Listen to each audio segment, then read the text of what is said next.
noches, ¿cómo les va? ¿Cómo están ustedes? Otra edición de Sin Freno. ¿Cómo estás, Pepe? Querido? Hola María, ¿cómo estás? Muy bien. Buenas noches. Muy bien. ¿Cómo estás, Carlito? Hola María, como siempre el gusto de estar aquí, ¿no? De compartir. Sí. Qué semanita, qué día, qué terrible, qué país. Qué duro todo, ¿no? Muy duro. ¿Sabes que cuando... Triste, a mí por momentos me daba tristeza. Vos sabés que eso te estaba por decir, María. Creo que la sensación que todos tenemos es de mucha tristeza porque... ojo hacia dónde está yendo el país, ¿no? Porque más allá de lo que pasó, de esa violencia extrema, de las cuestiones que tienen que ver con una violencia generada desde arriba hacia abajo y que además significa ingresar en un camino... Yo vengo insistiendo de un buen tiempo a esta parte con la cuestión de la institucionalidad, ¿no? Digo, cuando un país pierde ese concepto y su sociedad no valora la institucionalidad, los pasos que se pueden ir dando a medida que eso va transcurriendo pueden ser cada vez más graves. Y ahí aparece la parábola de Bertolt Brecht, ¿no? En el sentido de decir, bueno, cuando hay un sector importante de la población que no les interesa este concepto de qué es institucional y de qué no es. Y llega un momento en el cual ya te están golpeando tu puerta y es tarde, ¿no? Mientras a mí no me toque, yo no me preocupo. Claro. Hasta que la puerta está golpeando. La violencia se dio sí, de los dos lados. Sí, pero lo que yo veo, María, es una sensación de, vos decías, de tristeza. Yo diría hasta de temor. Claro. Nosotros hemos vivido décadas atrás y lo hemos experimentado también en Corrientes, violencia, ¿no? Y bueno, y es muy doloroso porque desde la violencia es imposible construir. Y vos necesitas un país y una dirigencia que esté pensando en construir y llevar adelante. Claro. Y ahora no ves que eso esté pasando porque nos perdemos en esto. Sí. Nos perdemos en los vericuetos de una violencia que va a ir escalando y que no sé hoy cómo va a terminar, ¿no? Hay una persona, un fotógrafo que hoy está peleando por su vida, hay jubilados que son atacados a mansalva, hay barras bravas que hacen de la violencia un juego, y es un cóctel muy fuerte, pero si además a eso le agregas que adentro del recinto del Congreso de la Nación hay diputados que se agarran a piñas, digo, y bueno, y el ejemplo que tiene que dar de los dirigentes hacia abajo, ¿dónde está? Yo siempre sostengo que a mayor funciones vos tenés mayores responsabilidades. Sin lugar a dudas. Y hoy estamos, obviamente, con la cuenta pendiente en eso. Da la sensación de que se cae a pedazos, o sea, para la gente que cree, ¿no? Para la gente que nosotros que no creemos en el discurso, en ese tipo de discurso, hace rato que esto se cae a pedazos porque no se sostiene, es decir, no hay nada nuevo acá, no hay una supremacía moral, en realidad es que son la superioridad lo mismo. De un determinado sector nos llevó a gobiernos de neto perfil autoritario. ¿Y qué peligro. crees vos que es lo que está pasando acá, digamos, lo que ¿no? pasa es que, o sea, los que hoy gobiernan están cometiendo o están realizando las mismas actitudes y los mismos hechos de lo que ellos criticaban. Por supuesto. Es una especie de déjà vu permanente en la Por Argentina, supuesto. de la cual no podemos salir. Argentina, no sé si vos lo querés decir así, pero Argentina ayer parecía Venezuela, no era que no nos queríamos ayer fue parecer una a violencia venezolana, por decirlo de alguna manera. Veíamos hace unos meses atrás lo que estaba pasando en las calles de Venezuela. Ayer se vio algo similar. Bueno, por eso te digo, no hay una supremacía moral, en realidad es lo mismo y peor porque hay como una exacerbación de los resentimientos y de la violencia, que encima es una violencia que es para violentar la ley encima, ¿no? Para tensionar la ley, para tensionar los límites de la Constitución. Es decir, estamos llegando a un extremo, como vos decís, que después es difícil el retorno, digamos, ¿no? ¿Cómo volvés vos de...? Pero ¿sabes qué? A mí lo que más me preocupa, Pepe, y me parece interesante hasta ponerlo como debate, es que este tipo de situaciones de una represión absolutamente desbordada, yo veía ayer y me quedé un buen tiempo mirando las imágenes, veía a policías o a fuerzas federales con rostros, algunos de temor, de miedo ante lo que estaba pasando y a otros de disfrute por lo que estaban haciendo. Claro. Y eso me preocupa. El que maneja el camión hidrante dicen vengan zurdos. Vengan zurdos, porque ahí ya hay una cuestión ideológica, sí, ¿no? Pues. De esa famosa superioridad de la cual vos estás hablando, ojo, y de que Carlito, todo lo que no piense como yo quiero o es comunista, sí, o es zurdo, claro. Ojo, Carlito, o es kirchnerista, o todo que lo en la sea, red ¿no? social y en los comunicados de nada más ni nada menos que de Patricia Bullrich, ministra de Seguridad, dice que el periodista Frinland Milán, este periodista, es kirchnerista, que trabaja en tal municipio, que está, como si un periodista estuviera mal, Y que un periodista y tuviera ella su lo dice propia cuando ella fue ideología. protagonista de la violencia de la década del 70, ¿no? claro. O sea, ella sabe de dónde viene esto y Pero dónde puede terminar. eso es lo es grave. una protagonista de la violencia montonera de Pero los eso años es lo 70. grave, porque lo que está diciendo Patricia Bullrich es porque vos pensás distinto, podés morir. Claro, exacto. Te puede matar el Estado, o sea, que digamos, están ¿no? O porque especialistas. vos pensás distinto, merecés tener hoy Claro. media masa encefálica perdida de tu cabeza, ¿me Porque entendés? inclusive Esto hasta es fíjate disparatado. lo del operativo de seguridad que se termina siendo un fracaso. Sí, totalmente. Yo estaba leyendo y viendo a técnicos en seguridad diciendo que los gases lacrimógenos nunca se tiran derecho a la persona en la cual están. Justamente para evitar causarle este tipo de heridas, Claro. sino que se tiran hacia arriba, para que de esa manera el gas se disperse en el aire y después baje a la gente para dispersar la multitud. Ese es el efecto en el cual se debe, Claro. o la forma en la cual se debe usar un arma que va a disparar gases lacrimógenos. Bueno, Ahí me parece- Y acá se disparó directo a la cara Sí. del reportero gráfico. Más de 100 detenidos y una jueza que los libera. Sí, a mí me parece ahí una cosita antes que eso, María, que lo que dice Carlos, que es la manifestación el poder en general. Hay distintos niveles de poder, ¿no? Y la policía, las fuerzas federales ejercen un poder ahora. Y yo creo que dentro de la fuerza también hay elementos que ejercen ese poder de policía que tiene el Estado. Con pesar a algunos, porque ven un jubilado, ven a alguien que está reclamando, ven a tiene posibilidad de ser empático, y hay otros que ejercen el poder con disfrute, como decís vos, entonces no le cuesta nada asumir una orden, aunque sea empujar a una viejita de, no sé, cuántos años, no me acuerdo cuánto tenía, 87 años, y se da vuelta y se va, digamos, Claro. ¿no? Ahora también está la violencia que se vio en el recinto, la violencia de afuera y la violencia de adentro. Una sociedad, ayer las imágenes eran entre los heridos, los lastimados y el recinto a trompada. Ahora fíjate vos, Eso María, es pésimo. pero sabés que también es otro dato importante lo que estás señalando, porque esa violencia que estaba afuera Sí. era un motivo que nada tenía que ver con lo Con que lo que estaba adentro. con lo que estaban discutiendo adentro, porque el motivo era una marcha en defensa de la cuestión de los jubilados y demás. Y adentro estaban discutiendo temas que tienen que ver con lo institucional, ¿no? Que era derogar las facultades extraordinarias que le dieron en su momento a Javier Milei. Y lo bueno, y entonces Carlos, digo, ese es el concepto que yo te decía de lo institucional. Claro, Y pero- ¿sabes qué es lo que preocupa? Y déjame terminar la idea nada más porque hoy la estaba por decir y después es que ese tipo de violencia y ese tipo de mensaje y ese concepto de lo institucional no le importa a un sector importante de la población, y eso es lo que a mí me genera todavía mayor preocupación. Sí, pero bueno, el costo es altísimo, pues costo ¿no? alto, pero pará. Y bueno, pero ojo que fueron puso- repudiados por todos los sectores periodísticos que también están en la picota.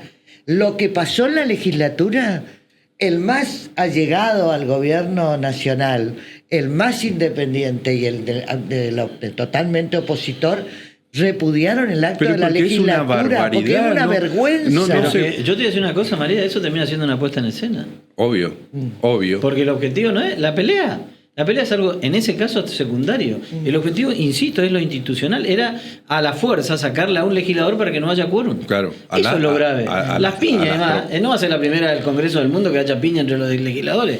El tema es que con eso, con lo que pasó allí, se alteró el orden institucional de lo que estaba pasando. Acá hay una en el cuestión Congreso de que la el Nación. gobierno o algunos sectores del gobierno están muy preocupados por las investigaciones. No quieren saber nada con que se los investigue. Y hay un sector más amplio que excede al gobierno que también están pisoteando sus banderas históricas con tal de defender un modus operandi del gobierno de gobernar por decreto. Entonces, ahí hay que tener mucho cuidado porque nosotros al final depositamos en el Congreso de la Nación supuestamente el equilibrio y resulta que está totalmente desequilibrado y desequilibrado encima para violentar normas de funcionamiento, reglamentos internos de la Cámara, todo porque no quieren saber nada con que se le investigue, no quieren saber nada. Fíjate qué es lo que pasó ayer, cuál es el desencadenante. El desencadenante es formalizar la integración de la Comisión de Poderes, digamos, porque ahí estaba Esa comisión es la que tiene que tratar eventualmente un pedido de juicio político al presidente de la Nación. Y después la otra cosa era derogar las facultades delegadas del Congreso al presidente de la Nación porque está sospechado de estafa, básicamente, ¿no? Bueno, en ese berenjenal, Lisandro Almirón, que es el diputado correntino, ejerce, digamos, como mano de obra del presidente de la Cámara, que lo que estaba haciendo todo el tiempo era tratar de hacer caer el quórum. A partir de ahí deriva en ese escándalo. Entonces yo coincido con Carlos, no es un error. Es una característica que estamos naturalizando. Estamos naturalizando una característica. Almirón va y a Sago lo saca de la banca y automáticamente al unísono Martín Menem levanta la sesión. Claro. O sea, no es casualidad. No, por eso. Y estamos naturalizando eso, y eso es lo peligroso, digamos, ¿no? Es porque la sociedad es la que está naturalizando. Y a mí lo que el periodismo, parte del periodismo no. La sociedad es la que naturaliza, porque inclusive hasta el punto de vista marketinero el gobierno vende muy bien esto. Y en lo que a mí compete por una cuestión de género, también me da vergüenza lo que hacen las legisladoras mujeres. También, sí, ¿no? Tremendo. O sea, tremendo. no nos quedemos en la trompada de Almirón y Sago, quedémonos también en la vergüenza de estas minas que se tiran un vaso de agua, que se basurean. O sea, es denigrante todo. O sea, generalizado es todo. Todo. Y ahí también queda en evidencia desmiente otro gran eslogan, digamos, del gobierno, esto que viene a despertar leones, que no somos más nada, bla, bla, bla. ¿Con qué se tiran, digamos, no? Claro. ¿Por qué Almirón le dice traidor a Sago y por qué Lemoyne le dice ustedes entraron con mi... Ahí lo que está diciendo es... Ustedes no son nada más que esclavos de un líder, digamos, que es el que tiene todo, el que tiene los votos.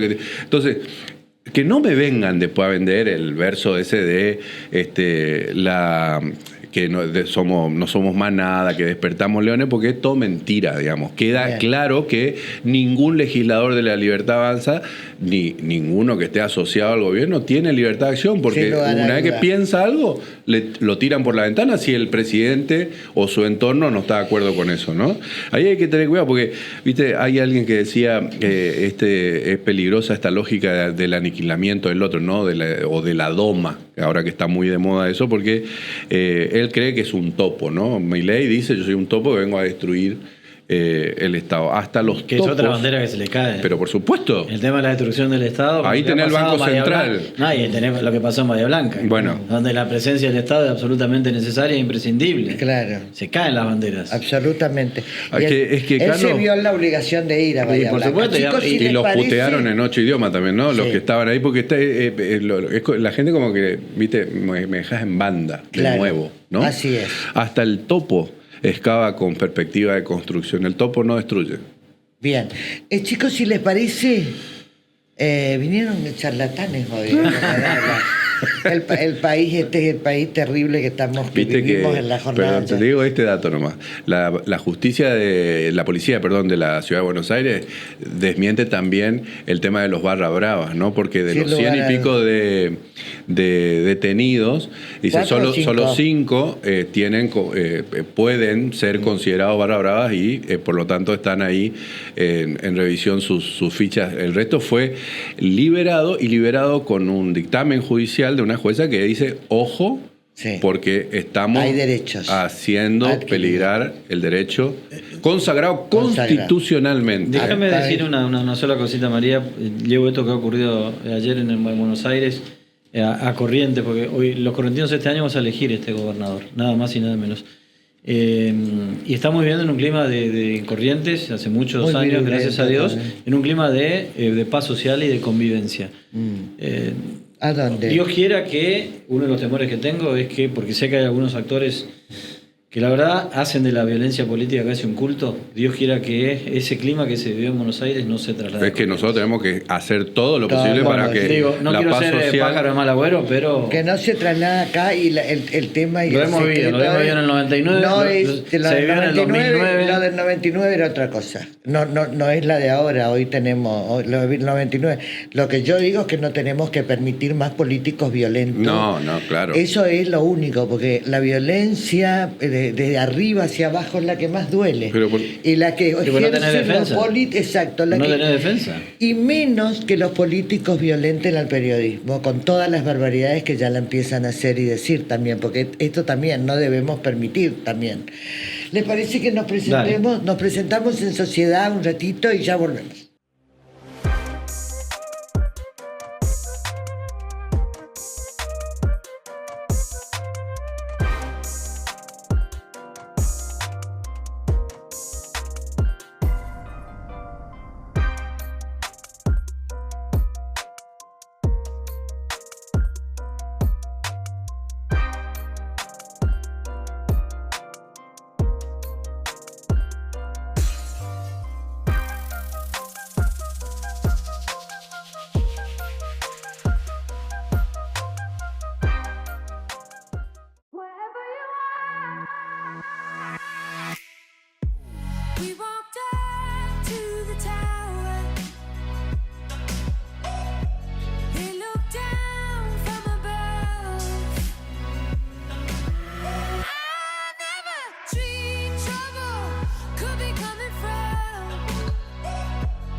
Bueno, estamos con la presidenta del Partido Justicialista, Ana Almirón. ¿Cómo estás, Ana? Buenas noches, ¿cómo estás? Muy bien, gracias por la invitación.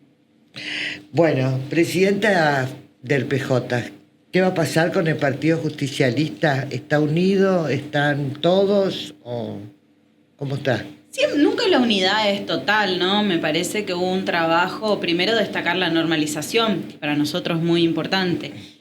Primero que hace 16 años nuestro Partido Justicialista no tiene elecciones internas partidarias, ¿no? La del 2009, que fue la última, fue para cargos electivos. Entonces, para nosotros, hoy tener la elección de autoridades fue muy importante. Y este proceso de normalización marca un nuevo camino y un nuevo rumbo de nuestro Partido Justicialista.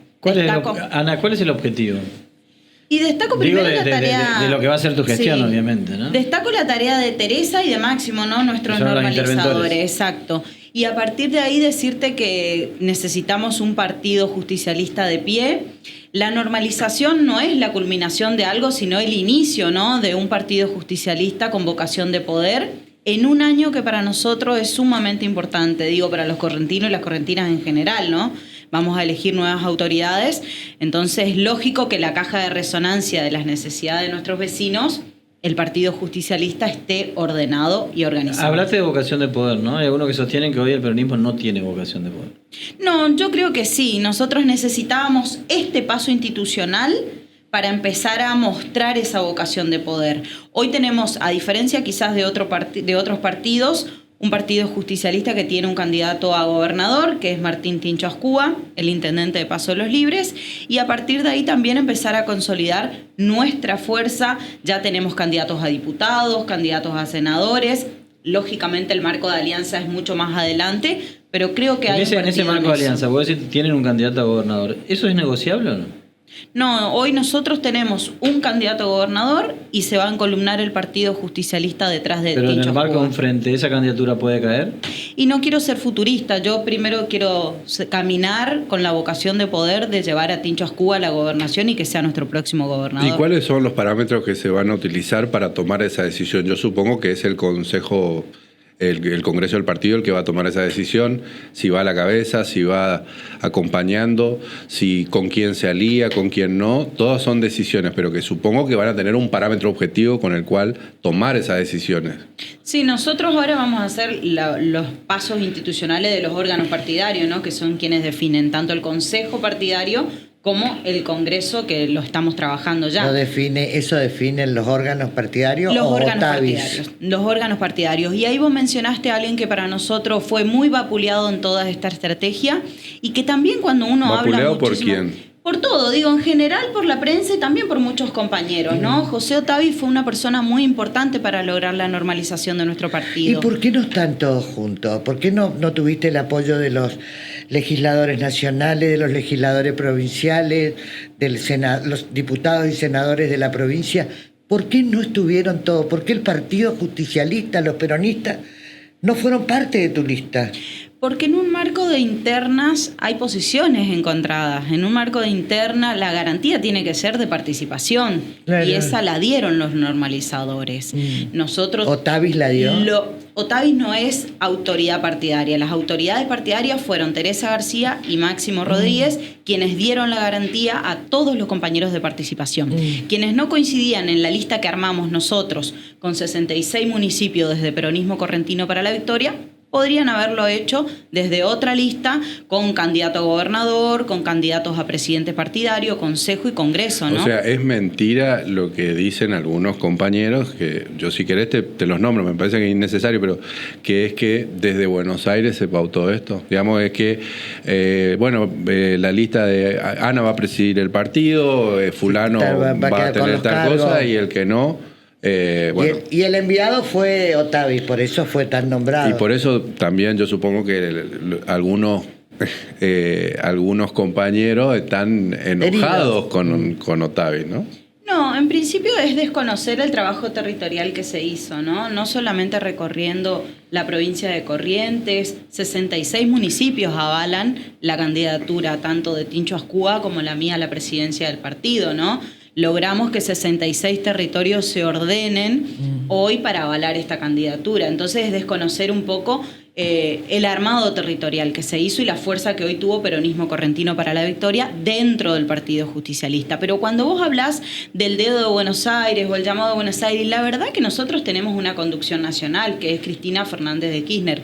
Es lógico que ella esté muy presente en lo que fue el armado en la provincia de Corrientes.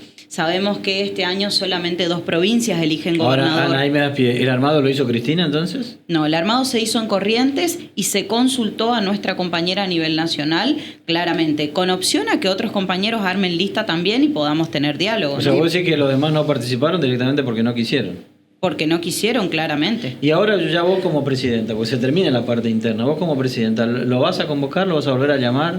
Ya estamos en diálogo con muchos de los compañeros, con la gran mayoría, ¿no? ¿Qué pasó con Pitín Aragón? No, con un compañero con el cual construimos la Cámpora, ¿no? Nosotros fuimos los 2 de la Cámpora, construimos ese espacio, entonces... Tenemos diferencias respecto a la conducción, respecto a la organización, a la forma sobre todo, te voy a decir, ¿no? Porque yo entiendo que él es el conductor de la Cámpora a nivel provincial, pero por ahí las formas, bueno, uno tiene distintas formas y ustedes saben que para las mujeres siempre es muy difícil pelear dentro de los esquemas. Hoy yo siento orgullo ser la presidenta de nuestro partido justicialista. La primera en la historia. La primera en la historia de nuestro partido, porque sí, va a generar un faro también para el resto de las compañeras a que se animen a ocupar los lugares de toma de poder. Qué bueno que las mujeres tomen, y yo en eso celebro, obviamente, pero te pregunto, hablando de mujeres, ¿por qué bajaron de la lista de intendente a Juana Gauto de Mercedes? Perdón, a la intendente Juana Gauto de presidenta del PJ de Mercedes. ¿Fue un pedido de Ricardo Colombi? No tengo esa noticia, pero Juana Gauto no pertenece al Partido Justicialista. Es un partido municipal, un partido local, forma parte de un armado local que seguramente en el marco de alianza trabajaremos juntas. ¿Y qué pasa, Bien, por ejemplo, con otros intendentes? Yo te mencionaba, por ejemplo, nombres en este caso me parece que es imprescindible, ¿no? Por ejemplo, el intendente de Esquina. ¿Qué pasa con...? Villordo de Santa Lucía, Aguirre claro, de que Joffre, ya hablan abiertamente de que no van a ir con el gobierno, digamos, ¿no? Bueno, ahí yo creo que hay un punto de inflexión. Me parece que Villordo está dentro del esquema, es consejero nuestro, el intendente de Joffre es vicepresidente primero de nuestro consejo, están dentro del armado y dentro del esquema. A mí me dijeron que ellos van a la elección, van a apoyar la elección nacional, pero no van a apoyar a Tincho, porque a Tincho Ascúa como gobernador. no lo discutimos. Cuando tengamos consejo del cual ellos forman parte, seguramente tendrán su opinión. ¿Y con Hugo Benítez qué pasa? Y cuando vos ya estás trabajando para Gustavo Valdés, me parece que no hay un punto de diálogo. Nosotros hoy sabemos que parte de las políticas que hambrean al pueblo correntino las lleva adelante. Pero no hay, está bien, es perfecto, pero no hay un mea culpa porque está trabajando, él dice, ¿no? Y lo dice públicamente, que está trabajando con el gobierno, ya no lo niega, digamos, porque no se sintió contenido por el Partido Justicialista. ¿Hay algo para decir al respecto de eso?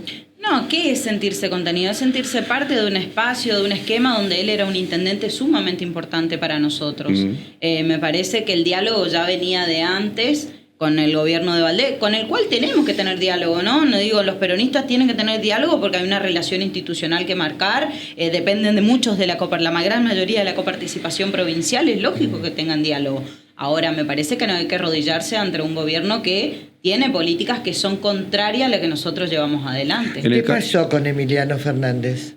Emiliano Fernández es un compañero que está dentro de nuestro esquema frentista, ¿no? Emiliano forma parte de nuestro enfrente, en cada una de las elecciones nacionales nos ha acompañado y yo lo tengo como un candidato más que está caminando en nuestra provincia. ¿Hablaste con él o no? No, pero sí seguramente lo voy a llamar. Todo indicaría que José Otavis bajó a Fernández de todo tipo de alianza. No, la verdad es que yo no lo escuché. Tanto Emiliano Fernández como Germán Brea Pocar son nuestros aliados mayoritarios dentro de nuestro esquema, ¿no? Entonces, bienvenido sea que también camine en nuestra provincia. Y cuando hablaste de que es como que se ha recuperado el diálogo con algunos sectores dentro del PJ, ¿a quiénes particularmente te referís? A los muchos compañeros, no solamente a los más representativos, porque ayer algo lo hablábamos con Pepe y yo digo, pareciera que importantes son solamente los legisladores. Sí, se enojó mucho ¿no? Martín Barrio Nuevo, porque Martín Barrio Nuevo, vos como lo pones afuera por una apetencia personal, y bueno, él dice, no es así, qué sé yo. Bueno, ahí el Partido Justicialista le había pedido un trabajo enorme a Martín, que era ni más ni menos que nos representa en la capital correntina, ¿no? Entendiendo que era un compañero muy importante para eso. No lo quiso hacer con todo lo que el Partido Justicialista le dio a Martín Barrio Nuevo, ¿no? Los compañeros y las compañeras, representarnos más de 10 años en los lugares que le tocó ocupar de manera perfecta. La verdad que no tengo nada para decir, pero bueno. Pero Martín, Pitín, Nancy, Jorge Antonio Romero, legislador nacional, nadie está de acuerdo con esto, Ana, con José Otavi, con el dedo de Buenos Aires, nadie está de acuerdo. El verdadero, el peronista, el legislador, el representante en Nación, no está de acuerdo con esto. Pero los legisladores son 7, no son todo el peronismo, ¿eh? Nosotros logramos que 66 candidatos a intendentes que tienen el desarrollo territorial en cada uno de sus municipios y van a ser los próximos intendentes. Pero no deberían empezar con los que son... No, yo entiendo que el PJ es grande, que es la fuerza opositora más grande que hay en Corrientes, pero lo que yo digo de esta manera... Todos divididos, los peronistas por un lado, la cámpora por el otro, vos peleada con Pitín Aragón, ¿a dónde creen que van a llegar en una alianza a gobernador en octubre, septiembre, octubre, no sé cuándo se va a dar? No, yo creo que no es así. Digo, con Jorge, con Nancy, con muchos de ellos vengo conversando ya.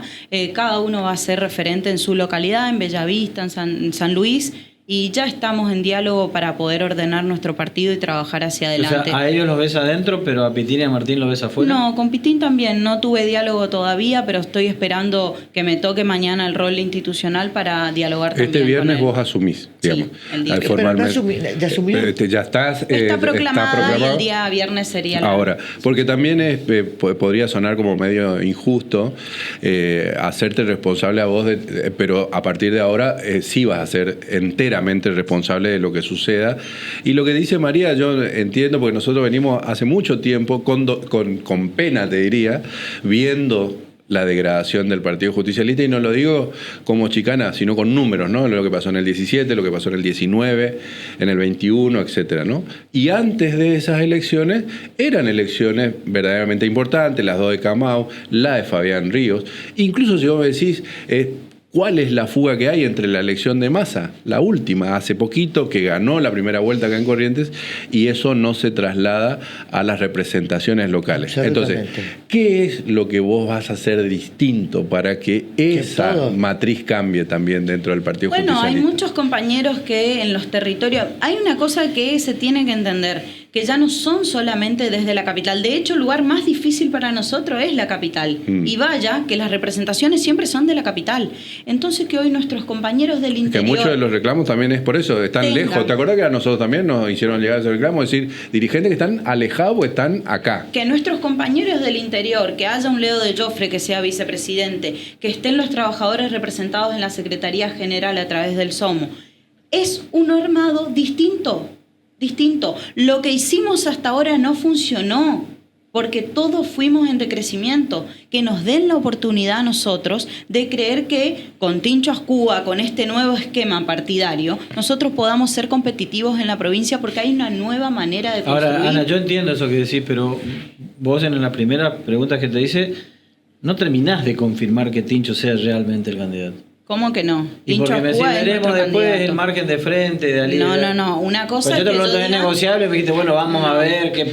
Una cosa es que yo diga que las alianzas las vamos a trabajar dentro de los órganos partidarios, pero nuestro candidato a gobernador es Martín Tincho Ascúa. ¿Pero eso es negociable o no? No, lo dije siempre. El que quiera asociarse con nosotros a partir de una alianza tiene que ir detrás de Tincho Ascúa. O sea que se hizo un posteo en su momento en declaraciones periodísticas tuyas donde decían no descartamos una alianza con Ricardo Colombia. Sí, y ahí está recortada, porque dije siempre que vayamos detrás de Tincho Ascúa. Y ahí tenemos... Yo digo siempre, no me gusta hablar ni siquiera de partido ni de persona. Todos los sectores que entiendan que nosotros podemos transformar la provincia de Corrientes, el diálogo va a estar abierto, con todos. Ahora, no pueden abrir diálogo con todos afuera si no tienen la casa en orden.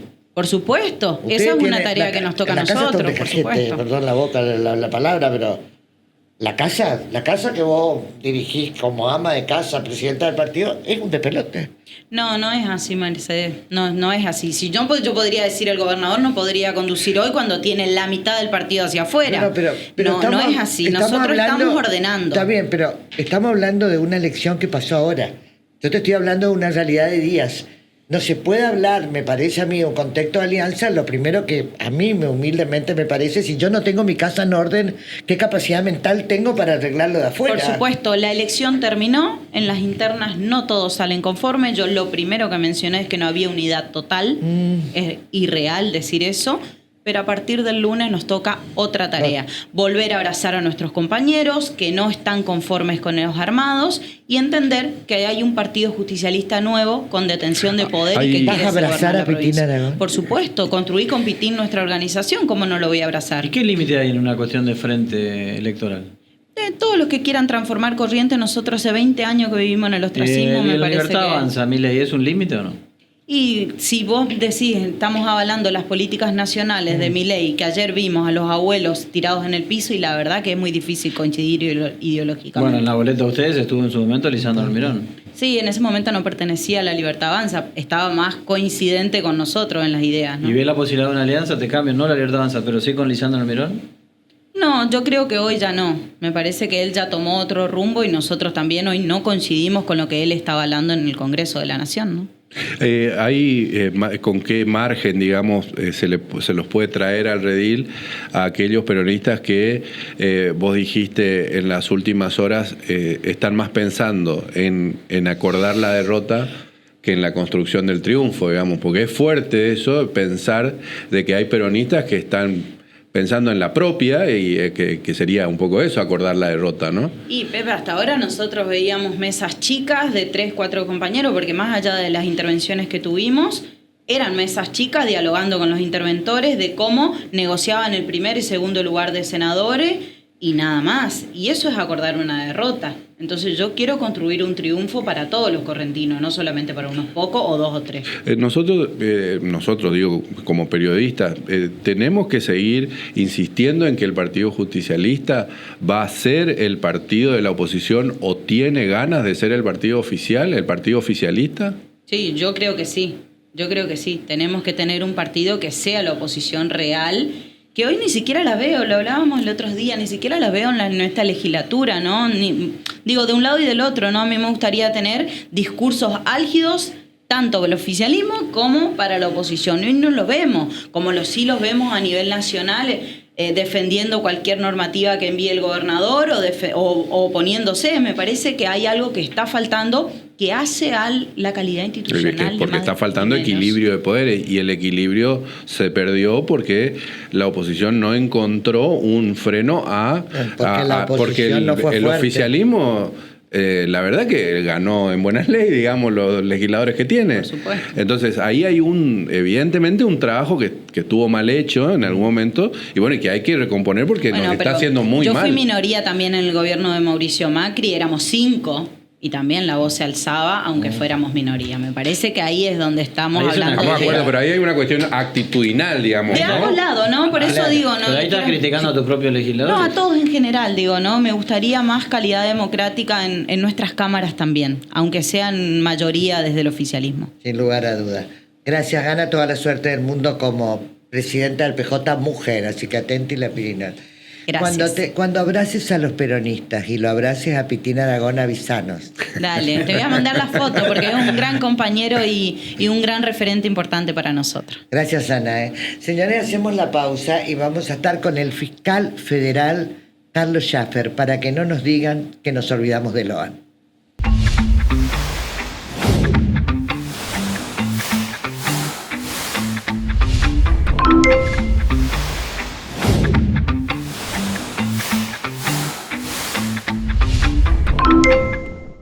Bueno, estamos con el fiscal federal, el doctor Carlos Schaffer, para hablar indiscutiblemente del tema Loan, que va a ser 9 meses, ¿no, chicos? Ya que de la desaparición. Y que el doctor Carlos Schaffer tuvo mucho que ver con procesamientos en los últimos días. ¿Cómo le va, doctor? Sí, ¿qué tal? ¿Qué tal? Buenas noches a todos y bueno, muchas gracias por la invitación. Lo que vos me estás preguntando, en realidad, lo que nosotros hicimos en la Cámara Federal de Apelaciones de Corrientes fue sostener los procesamientos dictados por la doctora Poser Penso, tanto de los falsos Dupuy, las 10 personas, y en este caso el que en todos estamos preocupados, que es por la desaparición específicamente de Loan. Las 7 personas procesadas, ¿no? Las 7 serían las que estaban en el famoso almuerzo en la casa de la abuela Catalina. Exactamente. Y los 10 falsos Dupuy, para llamarlo de alguna manera, son los actores que se fueron metiendo después de una vez desaparecido al niño. Exactamente. De los 7, 6 estuvieron en lo de Catalina, y salvo Maciel, que es el comisario, que está imputado por encubrimiento y por ser partícipe necesario de la sustracción del menor, ¿no? Claro. El procesamiento, doctor, y me parece importante aclararlo, es por sustracción del menor. Es por sustracción. Es el delito que hoy, de acuerdo a los hechos y pruebas que hay, es la calificación jurídica que encuadra, digamos, su comportamiento penal. Y de los elementos probatorios no hay dudas de que a Loan lo sacaron del lugar.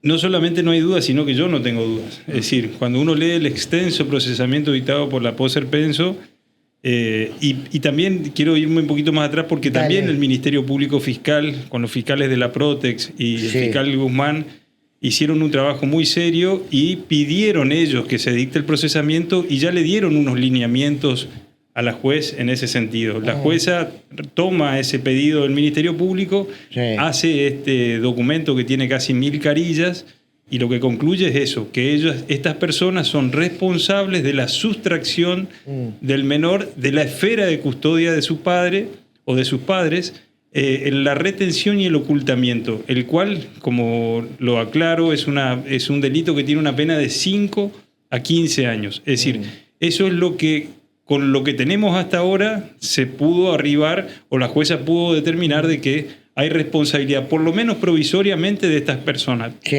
Algunas de estas 7 tuvieron mayor responsabilidad y otras menor responsabilidad. Vos enfocás mucho en Carlos Pérez y en Victoria Callaba.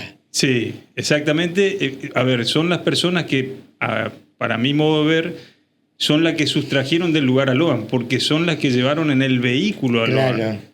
Y son las personas que, si yo les pudiera contar más o menos cómo fue sucediendo el tiempo... No podés contar. Son las personas que terminan haciendo la denuncia, pero casi 1 hora y 10 después de que ellos se lo habían llevado. Pero aparte pudieron salir de 9 de julio. Exactamente, eso al otro día. Por eso, a las 13:52 se considera que Loan estaba con vida porque está la famosa fotografía donde están todos yendo caminando hacia el Naranjal.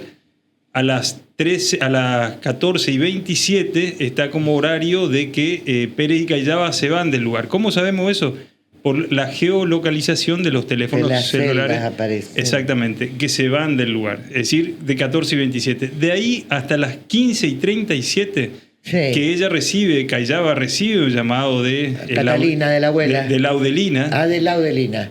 Ella hace la denuncia a las 15:37, o sea, piensen el tiempo que estoy diciendo, de las 14:27 hasta las 15:37, donde ella llama a un oficial de la policía, le dice lo que está pasando, que avise a la... Que no es el comisario Maciel, ¿no? No es el comisario Maciel, es otro policía que a su vez le llama a otro policía, Sí. que a su vez estos se ponen en marcha cuando le avisan a Maciel. Sí. Es decir, y cuando van a registrar en los libros esa situación, el policía le dice que había recibido el llamado a las 15:37 y Maciel le dice, no, pone que fue a las 16:15.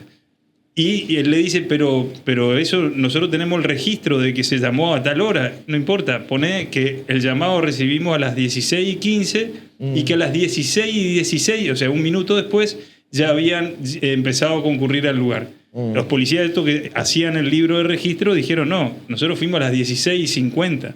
Es decir, lo que estaban haciendo es ganando tiempo, Claro. digamos. O sea, ustedes piensan que, por ejemplo... Lo cual la que- claramente demuestra la vinculación de Maciel a toda la banda, por decirlo de alguna Eso, más sumado a lo que cometen el día después, que el plantar La zapatilla. plantar la zapatilla. Pero yo ayer no me quiero olvidar ahí que Pérez y Callava, fíjense ustedes que cuando ella llama a la policía ni siquiera estaba en el lugar. Es decir, ella había ido, para mi gusto, por la prueba odorológica y por la prueba de los perros que dicen que Loan nunca salió de la zona cero. Loan estuvo, o sea, cuando los perros los quieren sacar del lugar, vuelven al mismo lugar, quiere decir que alguien lo subió. El único vehículo que había salido del lugar era el de Pérez y Callava. El único que tiene olor, o la prueba odorológica dice que en el asiento de atrás iba Loan, son los perros. El otro vehículo que también da positivo es el Ford Ka, con el cual ellos También vienen... de Pérez y Callava. También de Pérez y Callava, por el cual tuvieron todo el día siguiente para hacer lo que quisieran. Digamos. Y el tercero con mayor responsabilidad para vos es el comisario Maciel. Sí, por el cargo funcional, pero convengamos que mi forma de ver las cosas que, digamos, es tan grave el hecho y la pena es tan baja en el sentido que yo me quedaría con 15, estamos hablando de la desaparición de un chico, por eso lo que digo es cada minuto que pasa, cada minuto que el hecho es más grave, sea un accidente o no, porque los padres no pueden saber qué pasó con Loan. Ahora, bueno, justamente, doctor, esa es la pregunta, ¿no? La pregunta es ¿dónde está Loan? ¿Qué pasó con Loan? Esa es la pregunta que no nos vamos a responder. ¿Usted cree que con el proceso se puede responder esa pregunta?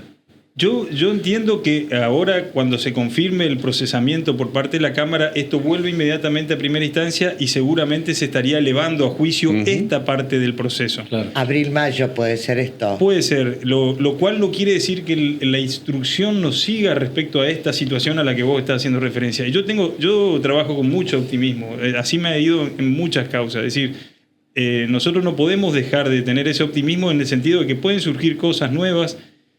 También alguien me decía, bueno, pero usted entiende solamente que puede alguien quebrarse. Y yo le digo, mire, eso es una posibilidad que nosotros no podemos descartarla, pero tampoco es... No puedes atarte a eso. Atarte a eso porque no lo sabemos. Yo no lo sé porque estas personas no cuentan dónde lo llevaron. ¿Qué pasó? Eso te iba a preguntar, dada tu experiencia, ¿por qué crees que no se quebraron? ¿Por qué crees que no hablan? ¿O le sugieren los abogados? ¿O por qué? Porque es mejor, qué sé yo, un delito, decir los sustrajes, qué sé yo, que el silencio, no sé, me parece. Yo no lo sé porque si uno se pone a pensar, vuelvo un poquito también para atrás, que muchas veces yo he visto que se hace referencia, va a declarar, se va a arrepentir y era como un, un mensaje rimbombante. Yo digo, mire, les quiero decir que así no se trabaja con los arrepentidos. Los arrepentidos se trabaja con una absoluta Claro. Silencio. Es decir, y me pregunta un periodista, ¿y cómo? Y tiene que venir a preguntarle al fiscal, eso tiene que hacerse un acta, todo tiene que ser en silencio, no tiene que, porque si no, ¿de qué sirve? Se enteraban más rápido los medios de golpe que... No se Ahora, trabaja de esa manera. Doctor, en un momento dado dijo accidente. ¿Descarta la posibilidad de que haya sido un accidente o no? No, al contrario. Es decir, puede ser un accidente. Lo que pasa es que esta calificación, lo que le tiene que quedar claro a estas personas que están detenidas, que con este delito ya está probado en la sustracción. Claro. Es decir, si hubiera un accidente, es un delito más.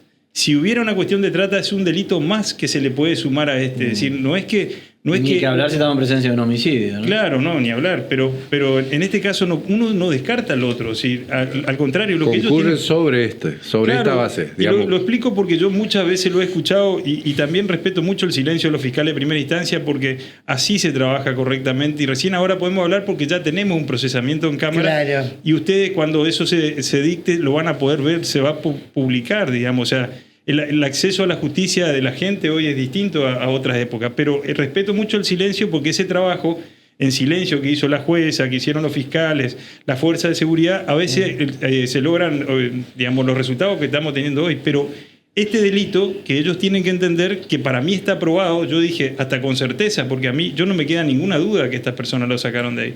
Por eso es que plantean las nulidades. Al otro día ni hablar, cuando intentan el peor error que cometieron es tratar de meter un botín como para hacer creer que Loan se había perdido por el campo. Claro. Yo lo digo bien claro eso.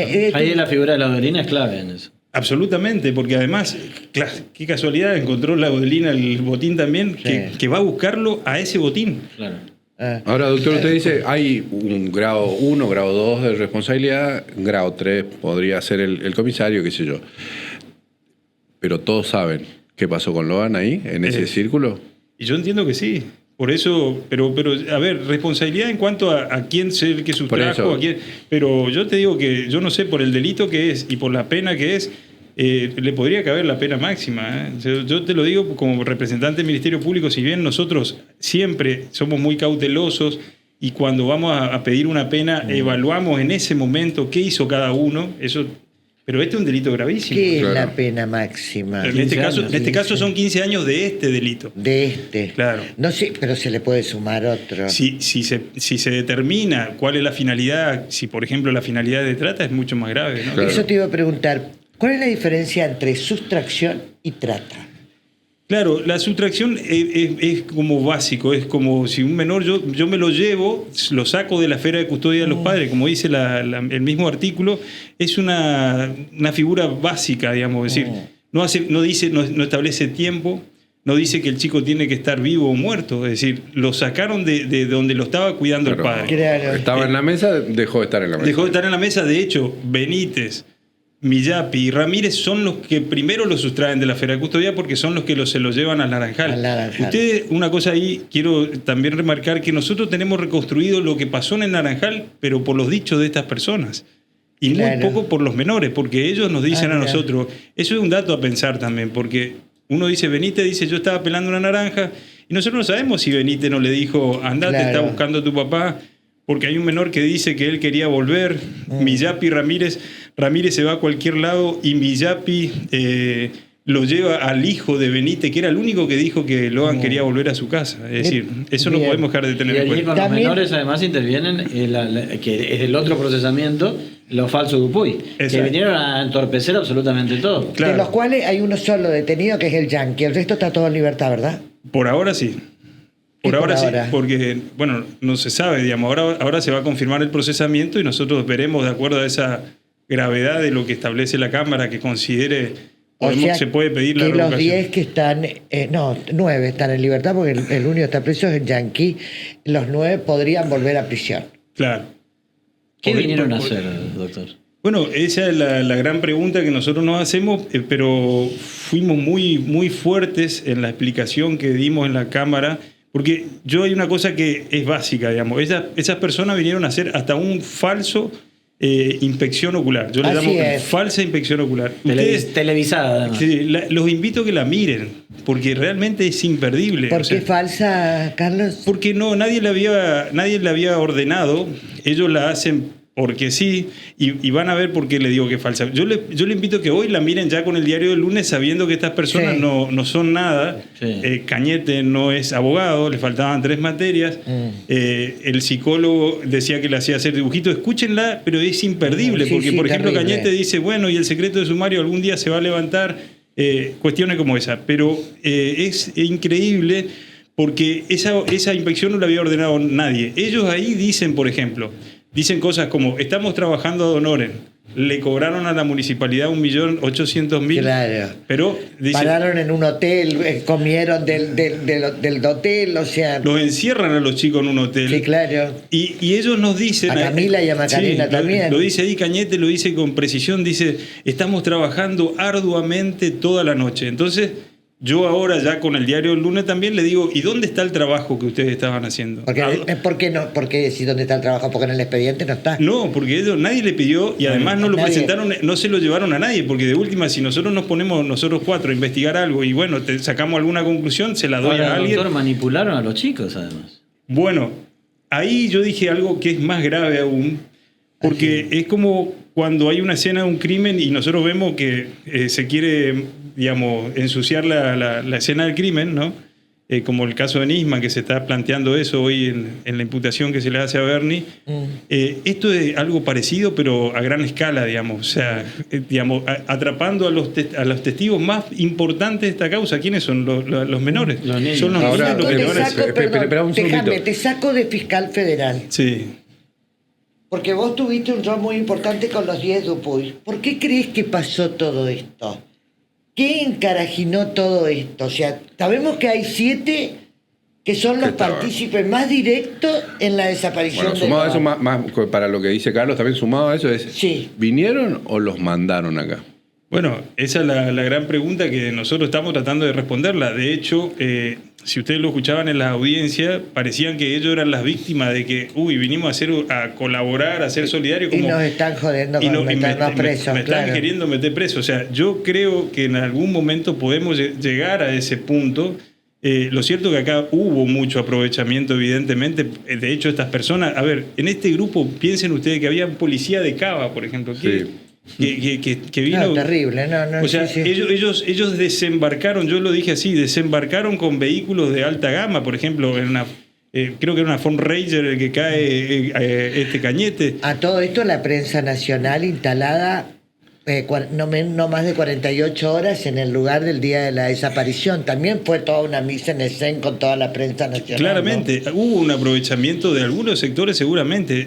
A mí, ¿Usted cree que puede surgir? Porque me parece que acá, para no fingir demencia, acá se habló de, incluso creo que está en alguno de los documentos de los escritos de la jueza federal, Sí. de que hay Una líneas distorsión. que pueden derivar No, pero hay en una carátula implicados que políticos, están en el ¿no? procesamiento de esas líneas. que Claro, vos decís. claro, en el procesamiento está. Esa Es la finalidad política. la Bueno, tiene- pero a eso decirlo voy. en castellano. A eso voy. Claro, pero usted Atentar contra algo del gobierno. Sí, sí, una sí, serie la de- Claro, institucionalidad, subvertir el orden. Sí, claramente. O sea, a ver, lo dice ahí en el procesamiento. Yo lo que les digo es que nosotros no politizamos el caso, porque además hoy lo más importante es la búsqueda de Loan. Lamentablemente este procesamiento que se cruza en el medio, yo lo dije en la audiencia, está logrando el objetivo. Es decir, ellos siguen entorpeciendo. Nosotros tenemos que estar en una audiencia de casi toda una mañana explicando por qué estas personas deberían ser procesadas y logran el objetivo. Es decir, siguen embarrando la cancha. Ahora, doctor, usted vive acá, digamos, no está aislado de lo que pasa. Este es un año electoral. El caso Loan claramente va a ser moneda de cambio de la campaña. Entonces, ¿y cómo ustedes se paran ante esa situación? Digo, como Poder Judicial, para poder sostener un procesamiento, poder elevar la causa a juicio, poder tratar de darle todo el marco institucional a la desaparición de Loan, cuando en el medio este caso es un tema que ya se coló, digamos, en la campaña electoral. Absolutamente. Nosotros, y esto quiero que quede bien claro, nosotros siempre nuestro posicionamiento no tiene que ver con lo político, pero sí es bueno que nosotros, por eso estoy acá, para explicarles claramente cuál fue la responsabilidad que tuvo cada uno. No sabemos cosas distintas, digamos, no tengo, si tuviéramos nosotros, ustedes quédense tranquilos que se sigue trabajando.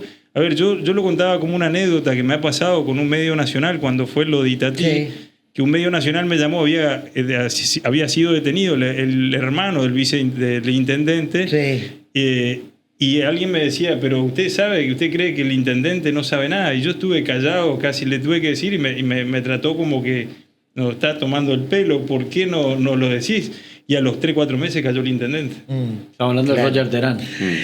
El operativo Zapucay. El operativo Zapucay. Ahora la última pregunta. Quiero decir que ese silencio valió que podamos lograr ese objetivo, ¿no? La última pregunta nada más. ¿El juicio oral y público para cuándo? De los 7 que estuvieron en el... Yo tengo mucha fe que de confirmarse el procesamiento, porque ahora está en manos de la Cámara Federal, esto no tarde más de 2 o 3 meses, por lo menos 2 meses en elevarse, y yo creería que estamos haciendo ofrecimiento de prueba a fin de año, a principio del año que viene. Es un debate que va a ser muy largo, estamos hablando de casi 200 testigos. Y todo tiene que ver, también lo explicaba, es que los arrepentidos solamente pueden hacerlo hasta que la causa se eleve a juicio. Cuando la causa se eleva a juicio... tenemos tiempo todavía que se arrepienta alguno. Hay tiempo. ¿Por qué lo digo esto? Porque nosotros queremos saber dónde está Loan, ¿no? Sin lugar a dudas. Todos ustedes también. Gracias, doctor Carlos Schaffer. Es un placer que nos haya visitado. Muchísimas gracias. Gracias a ustedes por hacer este seguimiento. La pausa, ya volvemos.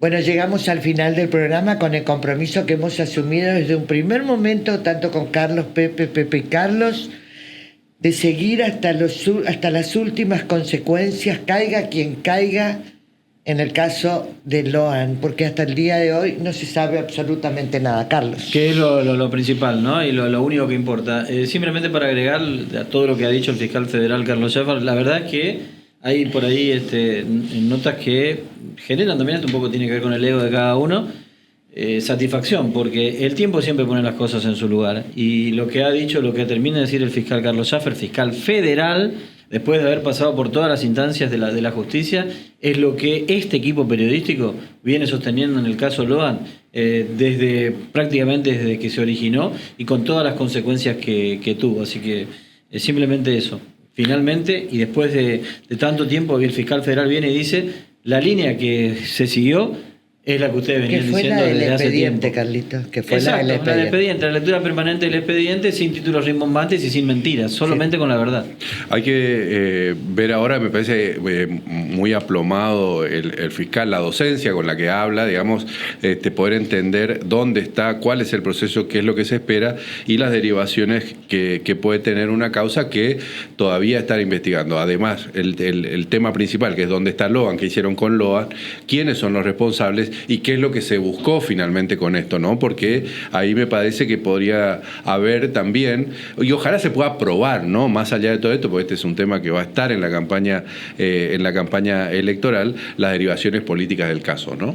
Es decir, hubo responsables, bueno, es lo que va a tener que probar, en qué grado, quiénes montaron lo paralelo todo lo que ocurrió después de la exactamente. La desaparición de Loan no es política, no. Pero lo que vino después con esto falso Dupuy, lo que se montó encima de eso, ¿no? Financiada por la política, ese es lo que me parece en algún momento también se va a tener con el objetivo que en un momento la jueza federal Poser Penso dice de subvertir el orden constitucional. Claro. Bueno, a ver quiénes son los responsables. Está en el auto de procesamiento, claro. No es un invento de este equipo periodístico.